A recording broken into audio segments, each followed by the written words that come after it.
الأهلي يجهز عقدا جديدا لمحمد الشناوي قائد الفريق والحارس المتميز ليصبح أغلى عقد أو أعلى عقد في تاريخ النادي الأهلي للاعب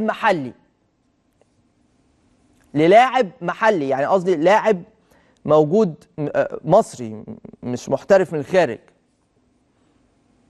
بتكليف من الكابتن محمود الخطيب سيعقد أمير توفيق جلسة قريبا جدا مع القائد محمد الشناوي الحارس الكبير جدا جدا للاتفاق على تمديد عقد الشناوي خلال الفترة اللي جاية بعقد كبير قوي ما حصلش في تاريخ النادي الأهلي. وللأمانة